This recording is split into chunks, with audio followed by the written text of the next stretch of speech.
I'm on the ugly substitution part of the what to know ditto. And on this problem here, we are going to look for parts of the equation that are traditionally being repeated that we want to swap out temporarily just to make the problem look familiar, look like something that we've done before. So in this problem here, you'll notice a couple of 2x plus 1s. So I'm going to take that out temporarily and swap it out with a letter. Now, the letter that's most commonly used is U, and that's why I like to call it ugly substitution, but that's not really the reason. So if you use a V or any letter of the alphabet, this really doesn't matter. I'm going to rewrite the original equation, taking 2x plus 1 out and replacing it with the letter U. So this part of the equation will become U squared, and 6 times U, and then minus 5. And what you'll see, hopefully, is an equation that we've done in a previous class. This is a quadratic, which we should use the zero product property by setting the equation equal to 0. So bring the 6u and the 5 over to the same side as that u squared. And then dive into factoring this thing. Oops. U and u. Let's see, 5 and a 1, both negatives. And we're there. So we get our two u values of 5 and positive 1. But since we're trying to solve for x, we take our u values one at a time. We head back to what we said we wanted u to be substituted with, and we replace u with the values we just got one at a time. So I put 5 in for u and solve for x values that this would generate. And sometimes it'll generate two answers if this was a squared, and sometimes it'll generate one. His is a 1, so subtract 1. So I get one answer of x equals 2. So there's one solution we got so far. If we take our other u value and we also plug it in, finding room, 1 equals 2x plus 1. And we solve that equation, and we're going to end up with 0. So x equals 0 is the second answer. And you could always take those and plug them into the original equations to see if they work. It's a safe thing to do. But that's that. Let's head over here to B. Obviously, you can see the thing we want to substitute out, the thing that's being repeated. So the letter U is going to be the square root of the 3x plus 1 fella. So I'm going to rewrite the original equation, taking that part out and replacing it with the letter U.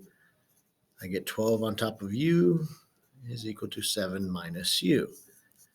Now, hopefully you recognize this guy. This is a fraction buster problem, huh? This is something you might have had in integrated 1.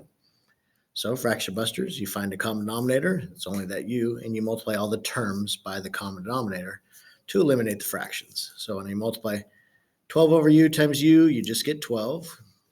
When you multiply 7 times u, you get 7u. And then multiplying that negative u times u, you get negative u squared. So we fraction busted. Multiplied all by u, and we generate an equation that is, again, a quadratic, so we're going to set it equal to 0. I want the squared term to be positive. That's just a personal preference. So these two things, I'm going to move over to the left side. So I'm going to add u squared. I'm going to subtract 7u. Then I'll write that 12, setting it equal to 0, which then factors to a minus 4 and a minus 3. And giving us our u values of 4 and 3. Okay, 4 and 3. At this point, we go to our original substitution and we plug those u values in and we solve for the x values. So to get rid of a square root, we square both sides. And then we solve the remaining equation. 3x equals 15, so x is equal to 5. Anytime you're working with a square root, you should just make sure that 5 doesn't give you something that's illegal, extraneous. So 5 into here is 15 plus 1 is 16, and the square root of 16 is totally fine. So there's one answer. Let's see if we can get another answer by letting u be 3. Finding some room to do that. 3 is equal to the square root of 3x plus 1. Squaring both sides gives me 9. 3x plus 1. Subtract 1 from both sides. 8 equals 3x, so x equals 8/3. 8/3. And we should check to make sure that that's okay. If we go up here to 8/3, 3 times 8/3 is conveniently 8. 8 plus 1 is 9, and the square root of 9 is 3. So that's going to work out just fine. Okay, so 2 answers there. That problem's done. Let's head to these bottom 2. And I'm looking at these thinking that this guy you should be able to do very similar to A here. So I'm going to leave that one for you to try. And if I just took a peek over here, it'd be a little bit tougher than the one we just did up above, even though this is going to be a fraction buster problem. You can see this part here is identical to this guy here. So that's what I'm going to let u equal x squared minus x. So this side of the equal sign is just u.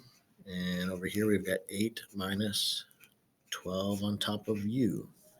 Taking those two parts I underlined and swapping them out with a u. All right, fraction buster again, multiply everything by u. So u squared is equal to 8u minus 12. Bringing everything over to this left side. Setting the equation equal to 0. And then we factor. And I'm looking at a u minus 6 and a u minus 2. So far, I got u equals 6 and u equals 2. All right, now the part that may be a little tricky. We're going to go to our original substitution and replace with 6. On our first one, 6 is equal to x squared minus x.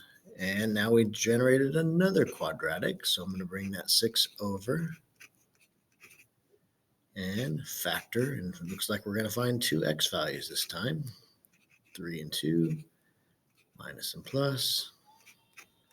So it looks like 3 and negative 2.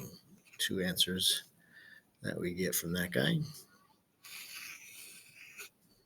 And then we start all over again with the 2, plugging in 2 in for the u value.